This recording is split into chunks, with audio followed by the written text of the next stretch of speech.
the next topic. Um, Things that you're coming to terms with or overcoming. Things that I'm overcoming. Oh my goodness. Okay, so I never really talked about this, What? but I've been having a little bit of anxiety, Towards what? like just people, like in big rooms. Really? Yes. Hmm. And I don't know. I've been trying to overcome that. Yeah. I do not like presenting. I do not like talking in front of people. Um, But the thing is, I could put a camera up and talk to the camera and have however many people see me. Yeah. But like when it's in my face, I just do not. And like like I said, I be over analyzing myself. Like I'll say a certain thing, I'm like, damn, why did I say that? Or why did I say it like that? Or Yeah. did that sound weird? Or like How whatever. did they take that? Huh? Like, how did they take it? Yeah, they perceiving me in a different way? Like what is going on? But yeah, I've been having that problem recently. How do you feel? What are some? Have you been taking any actions to like kind of remove that fear from yourself, or? Um, not really. I just been like telling myself like it's okay, like you're fine, like you're just Yeah. overthinking, you're good. That's- But that's really much it. I I don't think it's as bad as I think it is. Yeah. It's just in my head, and because like I said, I be in my head all the time. It's like you're just sitting in your thoughts, so it's like I don't know, hard to get out of. Have you experienced spiritual warfare before? Definitely, I'm going through it right now. Because the sitting in your thoughts, you keep mentioning that, and I keep like being reminded. Like I just got out of a season of that. Like I don't think people understand how real that is. Spiritual warfare. Those intrusive thoughts, like praying it away. Like, please get this off my mind. Trying to do stuff, can't sleep, can't eat. Your stomach hurting, feels like the world's on your chest while you're laying down. Like, how do you battle that? Because I know for me, it did overcome me a lot of the times, and I just didn't know what to do. So I would stay in bed for majority of the day because I couldn't face my thoughts. What would you do? Overcome. I haven't figured it out yet. I haven't overcame it yet. I don't think it's as bad as it used to be. Yeah. But I think just really tapping in and like getting in the Bible, praying, watching church services, I think that's what's going to get you through. And yeah, just making sure you're good. Like, okay, checking yourself like in your thoughts. Like, okay, these are just thoughts. Like, relax, calm down. You're overthinking it. But yeah, I think that's pretty much how I deal with it so far. What about creating space in your life for new things to come in? I know I had to do that recently. That's why I quit cheer. Okay. And more room for other things came in. I stopped hanging around certain people just to give room for new energy to come in and for me to just get different perspectives. I think that happened for me when I left California. Oh, Yeah. really? Yes, because coming to Texas was new people, new environment, new scenery, new places to go, new things to do. So I left all that behind. So I feel like that was my moment for that. All new people was a big thing for me. Keep going. Okay. Okay. All new people was a big thing for me. I feel like I had to let everybody go. That was like from high school. I had to let that go.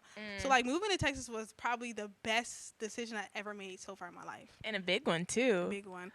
Question. What? What is some of the best decisions you've made so far in your life?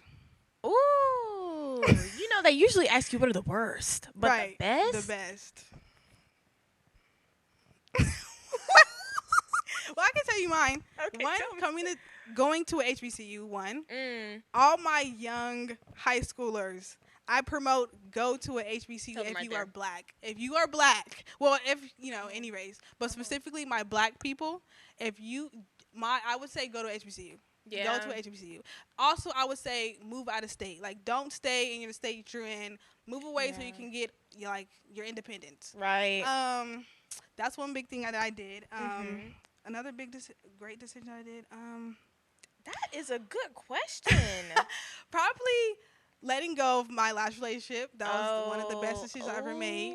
Ooh, the growth. The people that need to hear that. The growth that I had after that was so. That's usually when it happens. So good. So good. Talk about that. It was like at first, when you're in it, you're like, oh my God, life sucks. Like, I hate that this happened. Da, da, da. But like looking back in retrospect, it's like, that was meant to happen. Like, I was meant to go through that dark time. I was meant to be sad. I was meant to be feeling those ways. So now you can look back, you're like, I'm actually happy that happened, because I wouldn't be the person I'm in today if I didn't get that hurt. Ooh. So yeah, that's been something. Like, that's been very big in my life. Like, that's been a very, like, how do I say this? The pain was necessary for your growth. Yeah, wow. But like, that's been like a turning point in my life. A like turning after point. that, my whole world did a 360, and I'm Yeah. like, whoa, what is going on? So like, I feel like everything is like happening all at once right now, recently. But yeah. Wow, I'm still up here trying to think the good things. Best thing. And now I'm sad because like I can't think of nothing. Oh, you're about to make me cry. Stop. I'm just kidding. A good decision. You know what? Some good decisions I've made was to continue loving on people when other people told me not to. Let's talk about it. Man. Let's talk about it. Let's talk about it. Let's not talk about it. Let's talk about it. Man, you know when you invite other people into your world, they have their opinion on what you should and shouldn't do. I love you, and I know you love me too. You want what's best for me, but at the end of the day, this is my life. And I know what makes me happy. I know what feels right in my heart and my spirit. So what you say that contradicts that, I'm not going to listen to it. Right. Even though I know you're coming from a good place of heart. In doing that, I've been able to essentially find my peace. Like, and another thing I've also, another good thing that I've decided to do is take hold of my happiness and not let it be in other people. That's a good decision I made, not letting other people define my happiness and just going to do things by myself, even if it's going to eat by myself, because I'm not waiting for someone else to make a moment for me. And I used to do that all the time and be mad when they wouldn't. So those are some good things that those are some good decisions that I've been making. And also the decision to start recording. Yeah. Oh, that's a good one. Literally. Oh, you don't understand. YouTube has been such like a therapeutic thing for me. Yeah, I've realized, like, so fun. I'm glad I really like stepped into it and I just didn't let it be a thought. Like, I'm glad I actually act on it. But back to what you're saying. I feel like a lot of people in relationships don't know this, but they need to understand it. What? They depend on their partner to make them happy. Yeah. And happiness, you have to be happy within yourself. Yes. Before somebody else can make you happy. Absolutely. And I feel like a lot of people lack that, because once their partner isn't fulfilling that, then it's, why are you doing this? You have to make sure you're good before you can put that on somebody else. And I feel like a lot of people don't understand that, and they need to know that, especially at this young age. They're so dependent on other people to fulfill that. But like, you have to make sure you're good within yourself before you try to do that for somebody else. Yes. And a lot of people don't know that. And I'm so guilty. Like, not guilty of that, but like, that was me. I'm being honest. That was me. Same. And I'm not ashamed of that, because I'm willing to be authentic, because I know there's somebody out there that's has been through the same thing that I was going through too.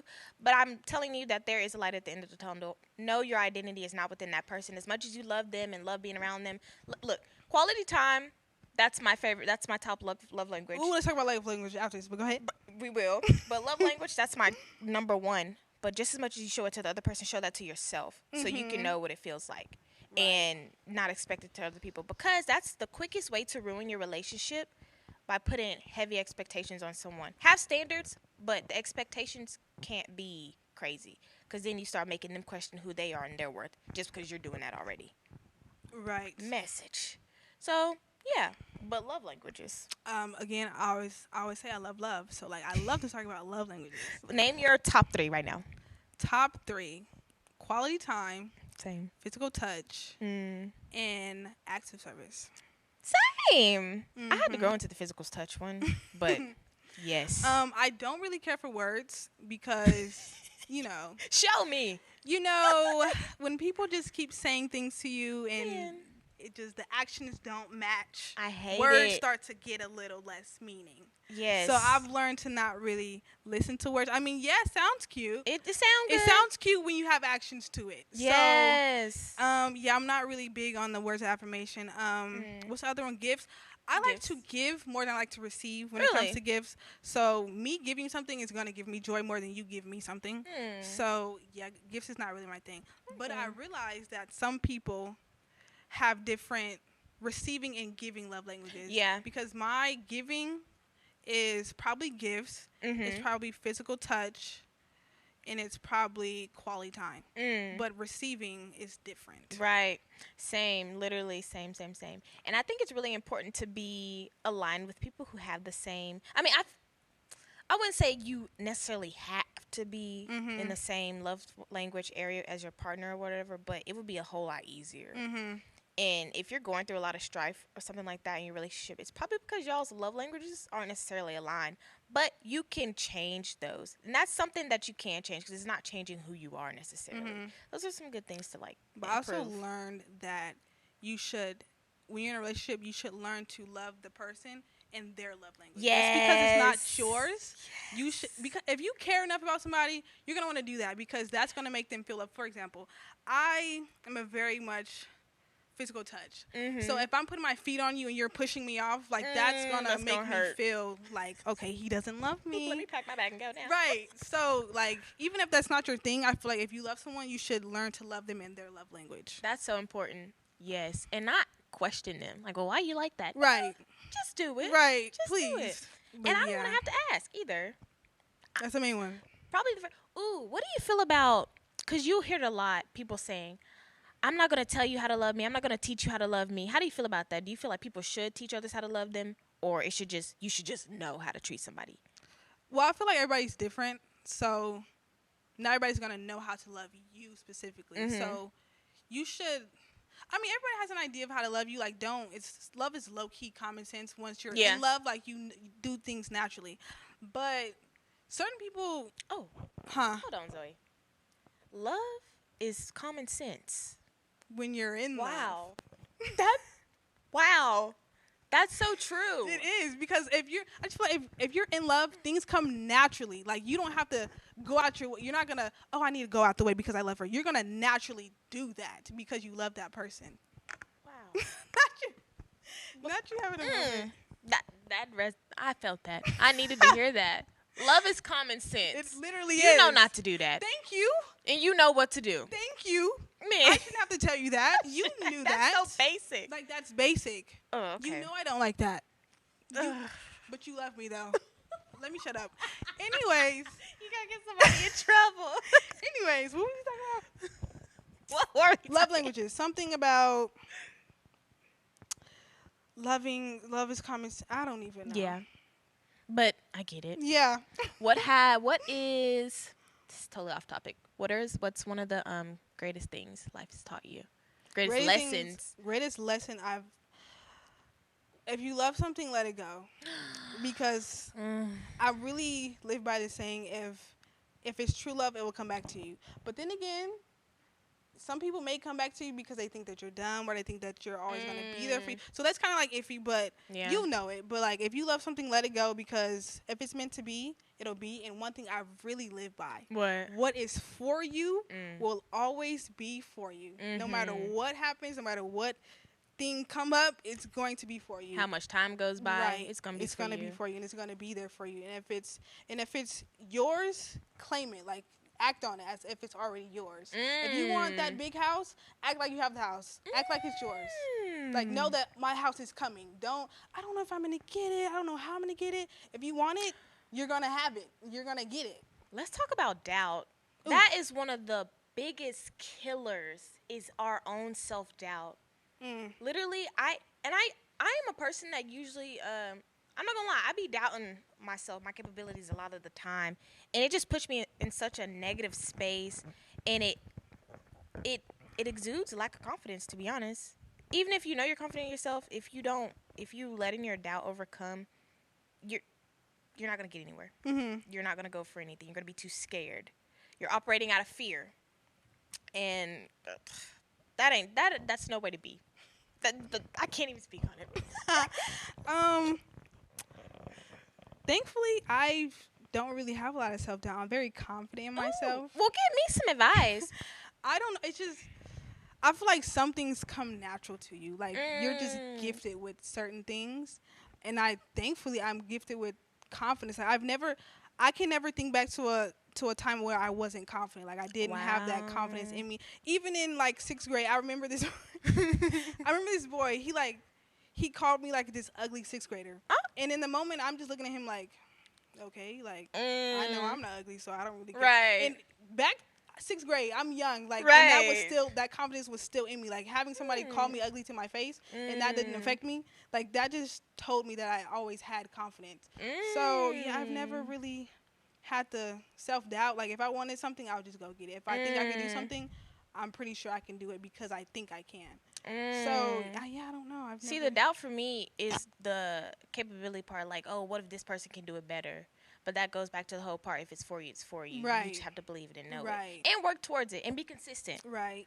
Because you have to have a plan and structure. That's one of the greatest lessons I've been learning. The lesson of structure. You can't just go out here and be willy-nilly. And I think we get that whole mindset. It's been implanted in us because of social media. The people blowing up real fast, becoming instant famous people, getting all this money instantly without doing any real progressive work to get it.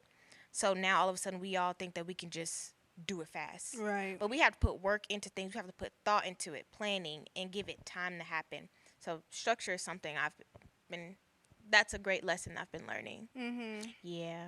But I've always been a structured person. Really? Still. I'm such a on the fly. I'm so opposite. If it's not structured, I feel like, oh my God, I feel anxious if it's not structured. When I tell you I structure every day is planned. I know what I'm doing next week. I know what I'm doing tomorrow. I know what I did yesterday. Yes. That gives me anxiety. That's what I've been saying. Like, I think that's triggered my anxiety too. Like, it makes me more anxious because I'm like, okay, if I don't get that done, now I feel like, oh my God, I wasted my time, or I didn't do it. Or everything else is going to be off now because you didn't. But then again, it gives me structure though. Like, it makes me know, okay, tomorrow I could do this, or if it's not done today, I could do it next week or something like that. So yeah, I'm a very structured person. Has its pros and has its cons. Man, the duality of life. Right. I said that in one of my videos before. Yin and yang. Duality. Yin and yang. Oh, that's what I learned about life too. What? There's always good in the bad, and there's always bad in the good. Yes. Always. I've talked about this before, so I'm gonna let you take it. Oh, you have? I've talked about this before on one of my other videos. What video? I'm gonna plug it in. I'm putting it in the title card. What do I mean by that? There's good and bad. Like, for example, the relationship I was in, because it took so much of a toll on me, and I was so sad about it. But then, even in that bad, I found that I found myself through the bad times. So, like, that's the good in the bad. You get what I'm saying? So, yeah, that's an example that I have from my life. A question just popped in my head, kind of like, how do you know when to let go? Because it's like, what if you're just holding on to the good things, but really the bad is outweighing the good, but you're holding on to that good? How do you know when it's time to let go? Personally, I feel like once the bad is outweighing the good, and you don't feel like it's benefiting you anymore, that's when you need to let go. When you feel like, okay, there's so much more bad than there is good, that's not somewhere you should be. Really? And you could just feel it. Like, if you know, if the good comes every once in a while, but it's always bad, that's not for you. But I feel like there's seasons. Most definitely. But I feel like you know when it's, like, worth going through. Right. When you see the person, you see the potential. But if you don't see that and they're showing you every day that this is who I am, it's time to go. Ooh, seeing them for who they are instead of what they tell you. Ooh, that's a lesson I have to learn the hard way. That is a lesson, y'all. Because, you're young, you're naive, you just believe words. Man. And some people are really, like, terrible people. Yeah. And they will really just say whatever to get what they want. No. You call those finessers. They're good at finessing because they'll trick the hell out of you. Holding on to tomorrow. I seen this. It was a sermon. It was like, we get anxiety because we're, we love tomorrow and we get anxiety traumatized from yesterday and anxious about tomorrow, which means we can't really focus on the present or the problem for what it is right now. Forget what it was, forget what it could be. What is it right now? I had to apply that to people, things, myself. I need to live on that. Man, I have a problem with living that in tatted. the now. I have a problem living in now too. Why do you think? I think it's because I be so focused on, like, what's to come. I'm not thinking about what am I doing right now. And I think that's my problem. But I don't know.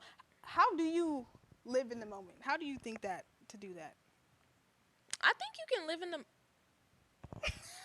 Why do you? I think you can live in the moment, honestly, by just. Because, like, how? Comment down below. How do you live in the moment? Tell us how to live in the moment. I don't even know. Like, I don't know. I mean, like, I guess you could talk to people. How's your day? I say one thing. Why is don't to we say know? Yes. Like, say yes to everything. Excuse me. Like, get somebody else to do it. That's a great way. Like, you know, say your friends want to go out. Okay. Say yes. Why not? You want to do a YouTube channel. Why not? Say yes. Okay, then. I see where you're coming from. Yeah. But I'm not. I don't mean say yes to everything. Because I'm not. No. Because once they know you're a yes man, they're not gonna stop coming to you. Ooh. They're not. I have a problem with that right now. But you spoke about like saying yes to friends and stuff like that. How do you have fun? What's some fun things going on in your life right now? You look forward to, want to do? Traveling. Ooh. I love to travel. I feel like I've always loved to travel, but now that I could do it and remember the moment, because younger, you're like 6-year-old, you don't remember Hawaii. Yeah. So now that I can go places and like remember it, I think I love to travel. Yeah. Why do you feel like it's important for people to travel outside of their communities and outside of the what is this called? Country. I think it's important to see how other people live and know that there's a world outside of your little world that you live in. Yes. And it's fun to experience. I don't know, just the feeling of being somewhere else. It's just like, I'm not here for a long time, but I'm here for a good time. It's just that feeling. It's just. It gives a main character. Right. It gives a movie. Right. When I was in Barcelona over the summer, I swore I was like just on top of the world. I felt so renewed. Right. I felt challenged. Mm-hmm. I had to find my way. I had to navigate quite literally because my phone wouldn't work over there. So there was no Google Maps. I had to just like wing it. But it was fun meeting different people, talking to them. You learn a lot. Mm-hmm. You open up creativity, you get inspired. That's where I started my channel. I started off vlogging, but then I realized like I like sitting down talking. But I feel like it's really important to travel because being a global citizen will expand your character, and you never know who you'll meet. So yeah, I think everyone should experience traveling. I think it's good.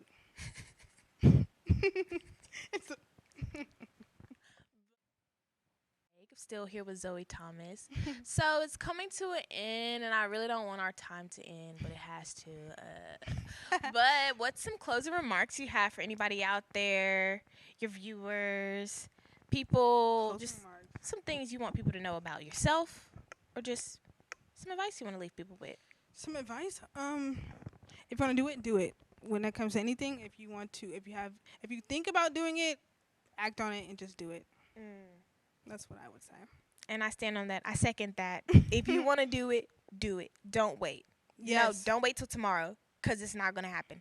Anyway. I'm too used to saying tomorrow. But tell us where to find your socials and where we can catch up with you. I have a YouTube channel at Zoe Rose. You can follow me on Instagram at I am Zoe Rose. And that's really all the platforms I have. Okay. Well, thank you so much for tuning into another episode of Recovery Through Discovery. I'm your host again, Jamaica J, and we just had Zoe on the show. Come back next week, and we'll have another guest for you. Like, comment, subscribe, and I'll see you next time. The way around, I will be very, very grateful. Very, very grateful.